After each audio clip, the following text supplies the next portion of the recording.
Assalamualaikum warahmatullahi wabarakatuh. Dalam video ini, kami akan memaparkan tentang jejak-jejak Islam di Tiongkok. Berdasarkan letak astronomisnya, Tiongkok terletak antara 18 derajat lintang utara sampai 54 derajat lintang utara dan 73 derajat bujur timur sampai 135 derajat bujur timur. Secara geografis, Tiongkok terletak di kawasan timur dan berhadapan dengan Samudra Pasifik. Di sebelah utara, Tiongkok berbatasan dengan Republik Rakyat Mongolia. Di sebelah barat, Tiongkok berbatasan dengan negara India dan Pakistan.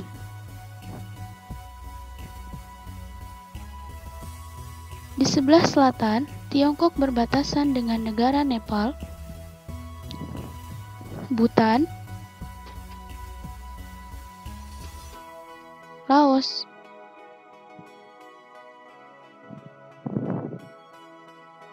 dan Vietnam. Di sebelah timur, Tiongkok berbatasan dengan Jepang dan Korea.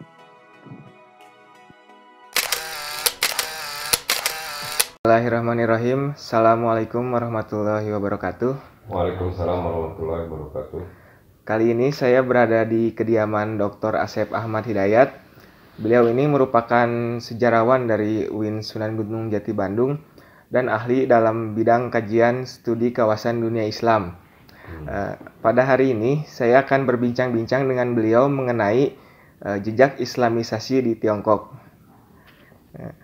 Mungkin untuk pertanyaan yang pertama adalah seputar bagaimana proses Islamisasi di Tiongkok. Ya, ada dua teori yang saya ajukan mengenai masuknya Islam di Tiongkok. Satu, teori darat, bahwa Islam sudah masuk di Tiongkok melalui jalur darat. Yang kedua, teori laut. Jadi teori yang saya sebutkan ini, teori saya sekali lagi, teori yang disusun oleh saya mengenai proses masuknya Islam di Tiongkok, karena terjadi perbedaan penafsiran ya. Baik teori laut maupun teori darat itu menunjukkan bahwa Islam di Tiongkok itu sudah datang pada abad ke-7 Masehi ya. Jadi sudah ada sejak zaman Rasulullah SAW. Jadi bukan hal yang baru. Kalau di kita kan Islam tuh Cina itu, Tiongkok itu atau Tionghoa itu dianggapnya kafir seluruhnya kan begitu, atau non muslim semua, tidak juga. Mereka juga justru sudah banyak yang muslim ya. Ya gitu. Nah, abad ke-7 Masehi. Pertama, teori darat. Teori darat itu Islam disebarkan sejak zaman Utsman ibnu Affan, sudah ada perutusan ke sana, karena kita tahu bahwa anak atau putra mahkota Persia itu ketika diduduki oleh kekhalifahan Umar ibn Khattab pada masa itu melarikan diri, minta perlindungan ke Tiongkok, ke dinasti Tang. Tetapi dinasti Tang meskipun pada hal tertentu dia memberi bantuan, tapi dapat dipukul mundur oleh pasukan Islam ya, pada masa itu. Kemudian terjadilah perdamaian dan terjadilah utusan pada masa Utsman ibnu Affan, Khalifah Utsman ibnu Affan itu sahabat Sa'ad bin Abi Waqqas diutus ke sana dan sangat diterima oleh kaisar dinasti Tang pada masa itu. Selanjutnya perhubungan lewat darat itu dilanjutkan oleh dinasti-dinasti, termasuk dinasti Umayyah, dinasti Abbasiyah ya, terutama pada zaman Al-Mansur. Pernah dinasti Tang pada akhir keruntuhannya pernah minta bantuan kepada Al-Mansur, begitu dinasti Sung gitu kan. Jadi masuk Islam di Cina di Tiongkok atau daratan Tiongkok atau Cina itu sudah lama, sudah berada Islam itu pada abad ke-7 Masehi. Nah, sering ditafsirkan salah menurut Sa'ad bin Abi Waqqas ini. di Cina Selatan, di Tiongkok Selatan, di pesisir selatan itu dianggap ada sebuah makam itu disangka sebagai Sa'ad bin Abi Waqqas. Padahal Sa'ad bin Abi Waqqas itu adalah pulang lagi ke Madinah dan meninggal di Madinah kan, dimakamkannya bukan di Tiongkok. Nah, siapa kalau begitu? Nah, itu saya menjelaskan dengan teori laut. Islam datang bukan hanya datang dari darat melalui jalur sutra, ya kan, jalur sutra, perdagangan sutra lama itu. Bukan hanya itu, tapi juga lewat jalur laut. Pada masa itu pada zaman tepatnya pada zaman Rasulullah SAW itu ada kelompok yang hijrah yang disuruh Rasulullah SAW untuk hijrah karena gagal hijrah ke Taif, disuruh juga hijrah ke Abyssinia atau Ethiopia sekarang, dan sangat disambutkan oleh Raja Abyssinia atau Habsyi atau Ethiopia sekarang itu, ya, dilindungi kan, itu singkatnya begitu. Nah,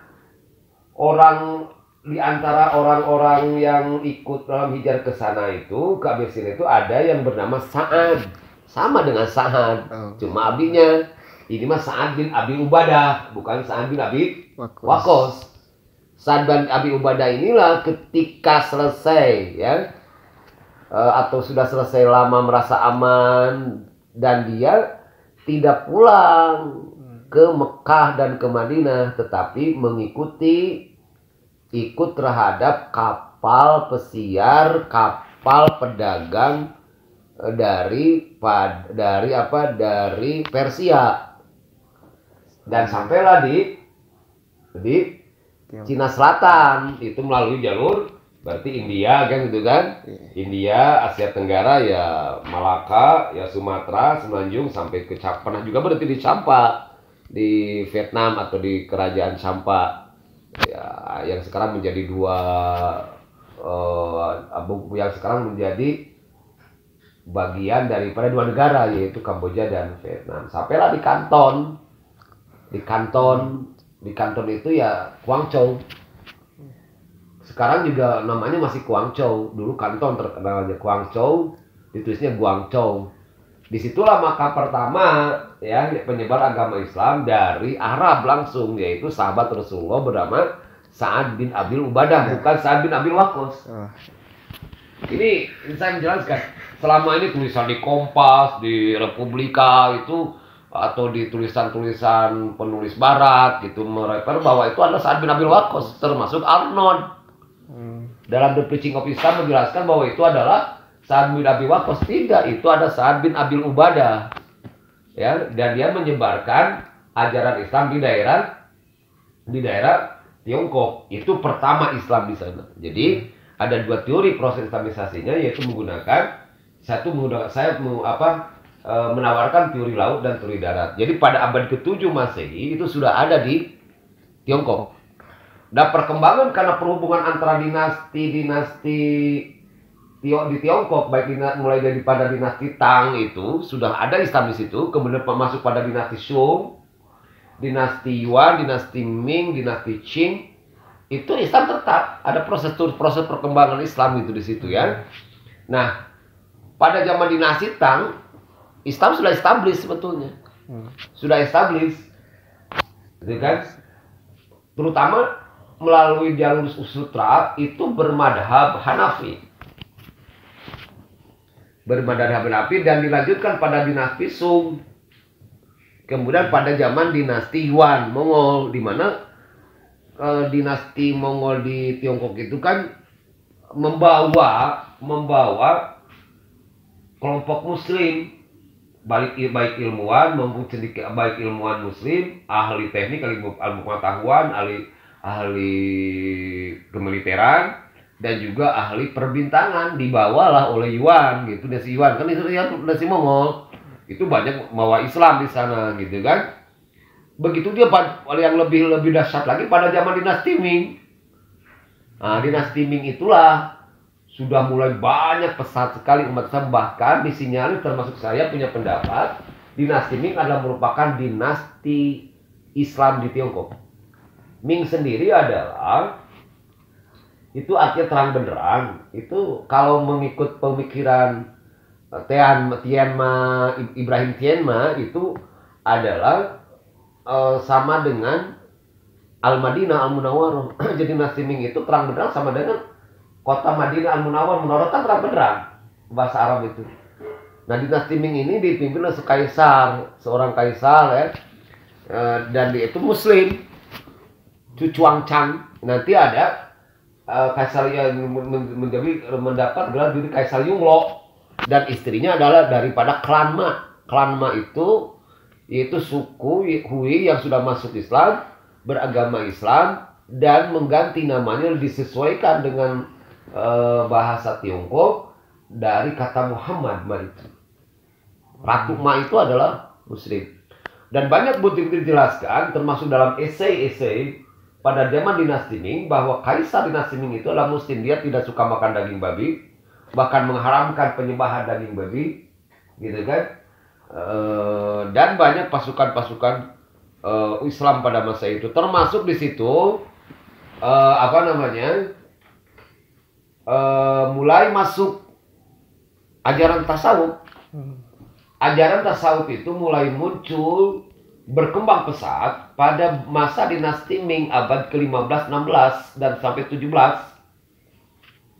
Di antaranya adalah yang dikembangkan dari Asia Tengah, yaitu melalui Xinjiang, melalui Xinjiang, atau dulu disebutnya Telukan Tarim atau Al-Itishar, atau dalam bahasa Cina Siwu. Karena memang wilayah Xinjiang itu yang sekarang ribet itu adalah dikuasai beberapa kelompok suku, termasuk kelompok suku Han, dinasti Han pada zaman dinasti ketiga kerajaan besar, ada pelajaran dalam sejarah dunia.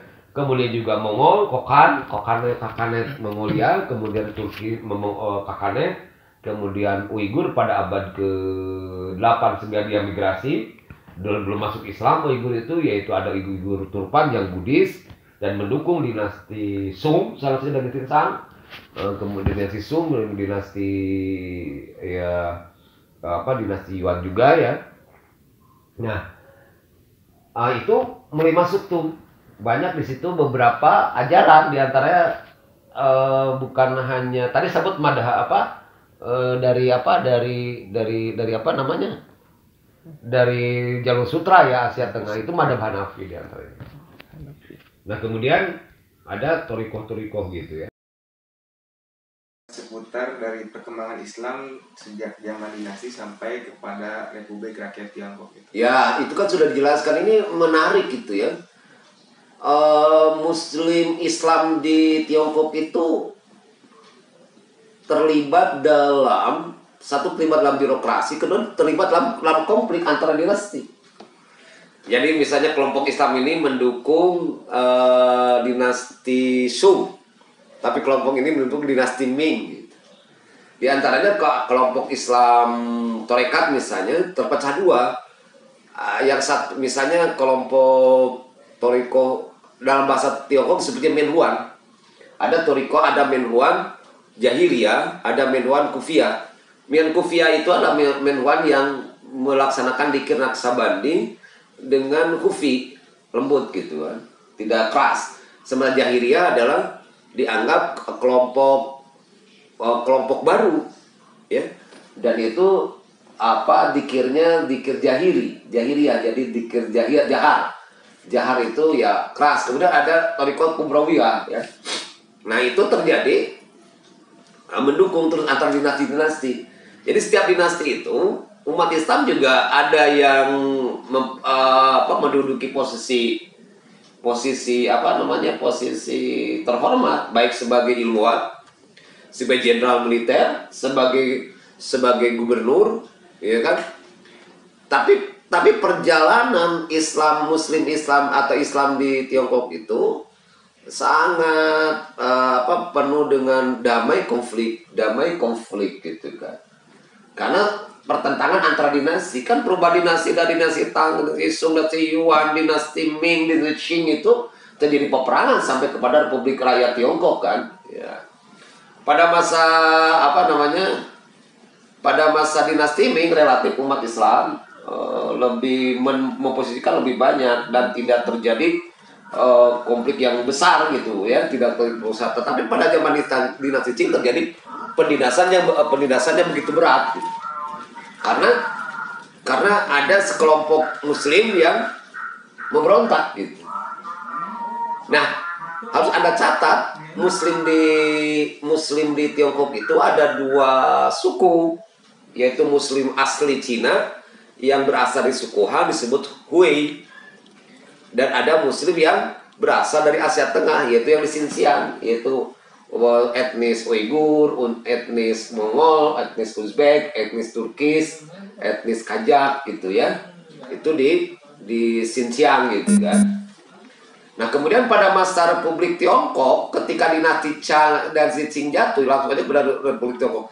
Ketika dinasti Qing jatuh melalui proses revolusi Xinhai, paham nggak Xinhai?